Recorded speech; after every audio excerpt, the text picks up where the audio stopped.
want to talk about cardiovascular training or energy systems training, it tends to get a bad rep a lot of times, but I think it depends really how you do the cardio.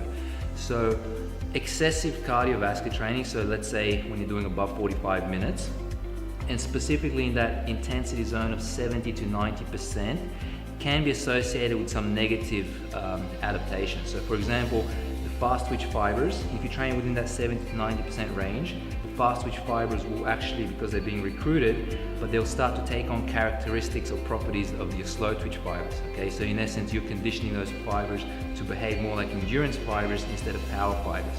So one negative outcome from that is you actually make yourself slower and weaker from doing excessive cardio training, specifically in that intensity zone. Now also we know if you train that 70 to 90% intensity zone and you do it for a prolonged period of time, there's an excessive or chronic cortisol response. Now that itself can become very catabolic, okay, to not just your muscle tissue but also connective tissue, organs, things like that. So that's another downside to doing excessive cardio. There's also excessive oxidative stress. So doing too much can actually age your body faster because you're releasing free radicals and so forth. Now that doesn't necessarily mean that every type of cardio is bad and has those negative associations with it.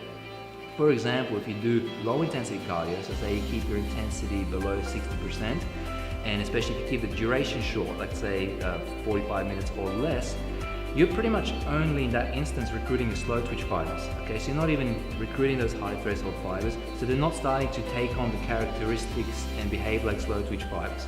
Also, the cortisol response in that case is very mild. Okay, so you're not getting that chronic cortisol exposure. So you're not having the same negative adaptations to doing the cardio in that 70-90% range and doing it for a longer period of time.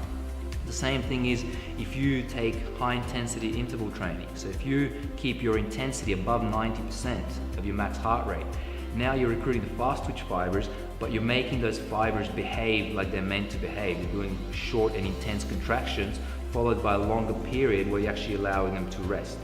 So the trick though to doing proper interval training is to actually do a maximal intensity effort, anywhere from say 10 up to 30 or 40 seconds, but then allow a sufficient period where you actually can recover, so then the next effort is maximal as well. What a lot of people do, their rest period is too short, so they do a maximal effort, they don't allow enough recovery, and then they try to do another maximal effort. It's not really a maximal effort. It ends up turning into a moderate intensity steady state bout. So if you're going to do interval training, you got to give a max effort, allow enough recovery period, and then give another max effort. Okay, or if you're not going to do that, then you go low intensity, low duration, steady state type training. That is if we're looking for improvement in body composition and health.